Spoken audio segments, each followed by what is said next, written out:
Prior to Cyberpunk 2077's release in December 2020, I had nearly no interest in it. Most of my knowledge of the game was related to its repeated release delays. I wasn't one of the people anxiously awaiting it. Frankly, I was kind of hoping for at least one more last-minute delay just for a laugh. I didn't even plan on buying the game until, on the day of release, early indications were that it was a bit of a broken mess. That's when I knew I had to get in on it. Sure, there's a difference between a charmingly unpolished, lower budget game like The Technomancer and an overpromising, under-delivering AAA debacle like Fallout 76, but I like both of those games for their own reasons. I love games that are kind of broken messes. If I wanted to be a bit angsty here, I might go on about how I'm kind of a broken mess myself, but I don't think that's quite it. I'm just the kind of person who really likes Mass Effect Andromeda, for instance. I didn't know what to expect from Cyberpunk, and I'm not quite sure what the people who were anxiously awaiting it were expecting. But what I ended up getting from it is more than I could have hoped.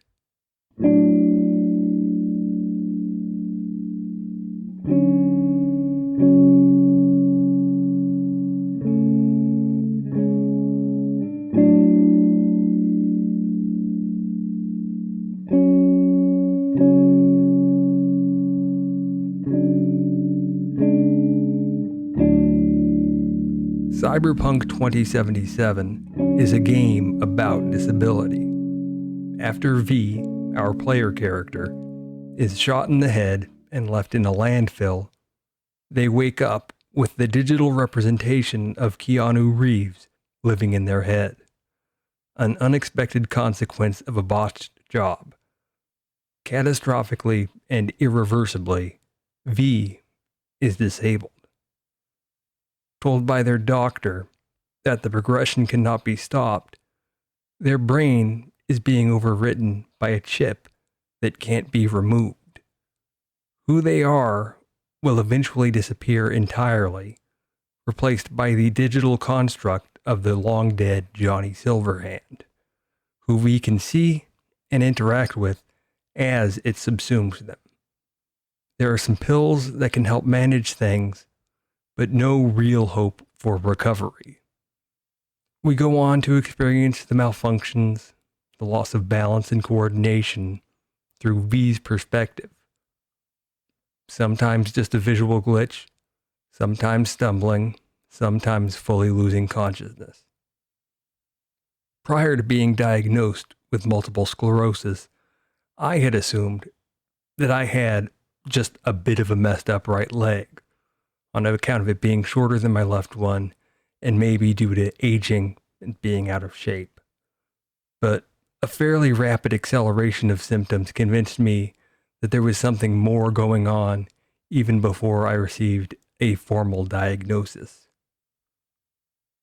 Multiple sclerosis, like many disabilities, is a horror, a body turning against itself. The immune system so misdirected and overzealous that it attacks and damages the spinal cord and brain, causing a wide array of possible symptoms such that two people affected by multiple sclerosis likely won't experience the same type, severity, or progression of symptoms. When things are bad, it can be unbearable. Blurred vision, tightening around the chest and abdomen, body aches, head enveloped in a radiant hazy pain, legs weighed down yet unbalanced at the same time. Knowing that parts of me may be fading away for good, losing sensation, but also a loss of brain volume with aging quicker and more severe than population average. Knowing that any given day I may feel awful, but it may also be the best I ever feel again. As I write this, I've had a pain in my left hip, running down my leg for a couple of days. I don't know if it's from poor posture, lifting something with poor form, or if it's just a new pain, the MS, and here to stay. That cruelty of not knowing seeps into everyday life.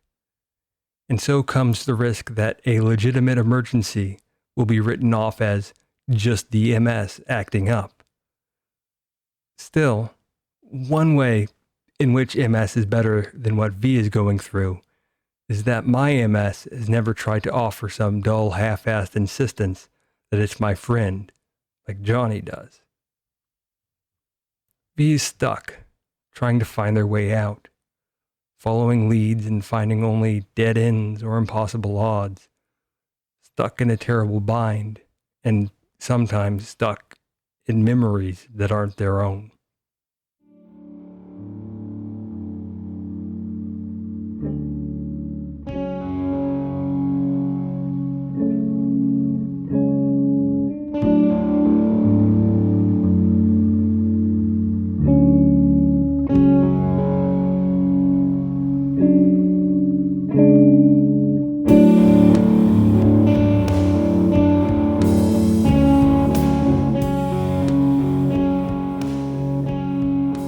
V couldn't sleep, couldn't rest.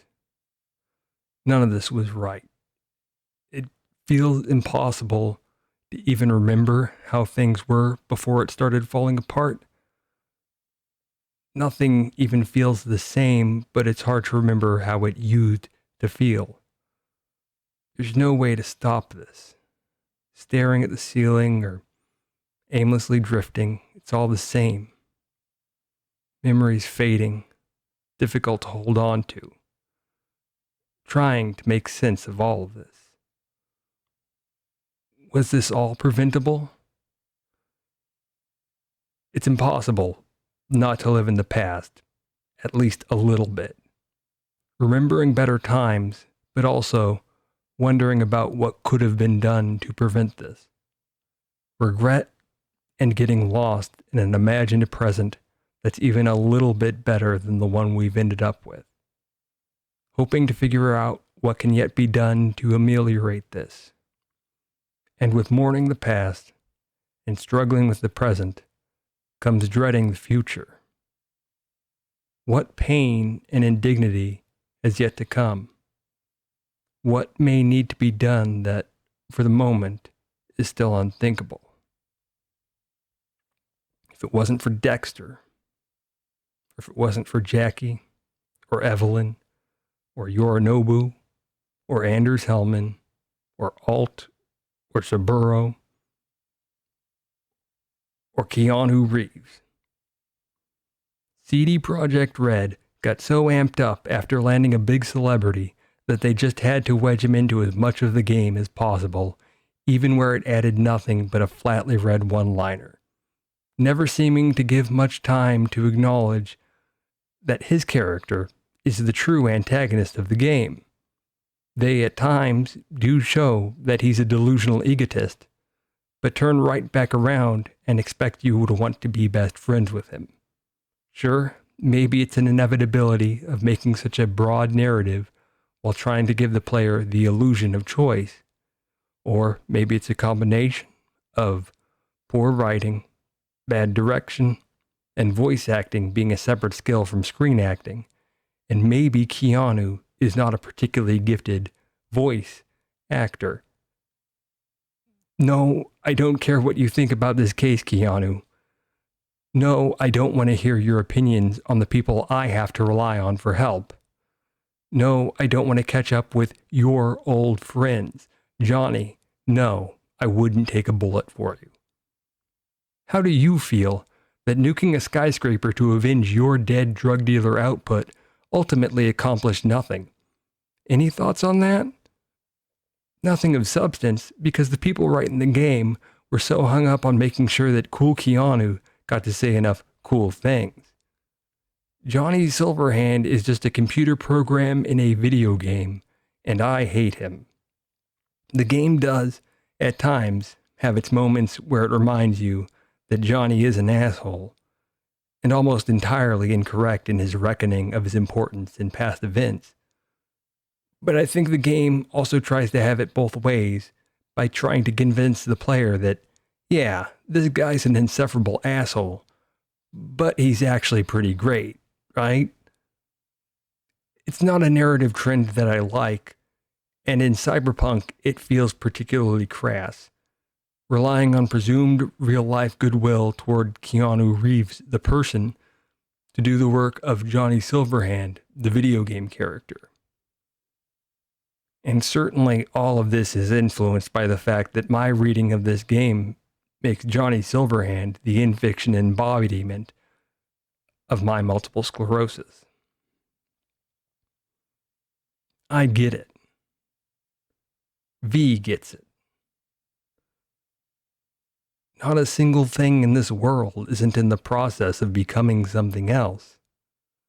We and our paths are braided, never ending, ever transforming. Not being, but becoming. It feels like the devs keep softly saying, hey, maybe V's just gonna become Johnny Silverhand, and maybe that's not so bad. You know that's Keanu Reeves, right? The guy from movies? In our video game. How cool is that? And I hate it. It's like the game saying, you know, your MS is the real hero of the story, if you just think about it.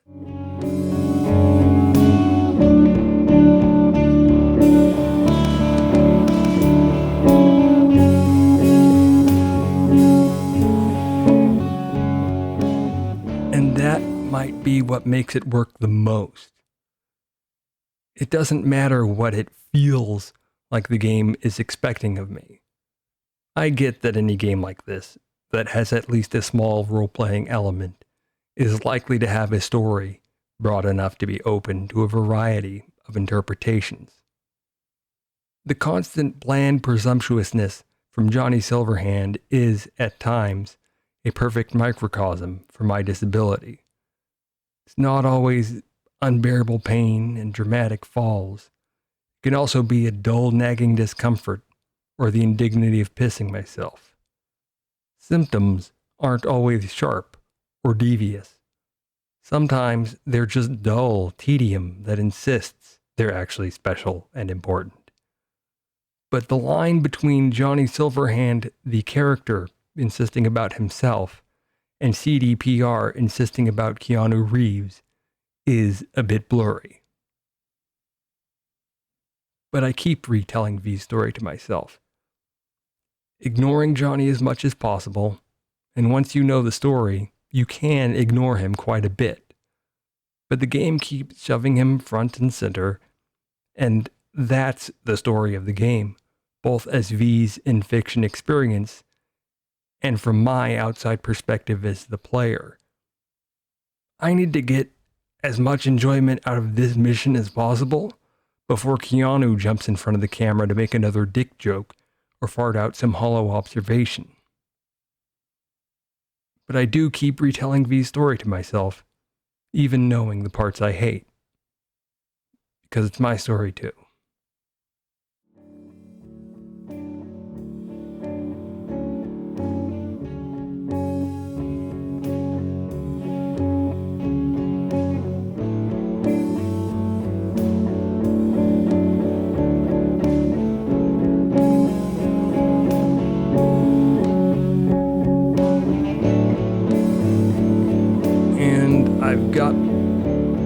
I'm supposed to do an outro. I feel like I'm supposed to do an outro. I've got the note, don't forget to outro Brian. So I also don't forget to say my name. I'm Brian. This has been my video about Cyberpunk 2077 and multiple sclerosis. And that's about it. Thank you for watching.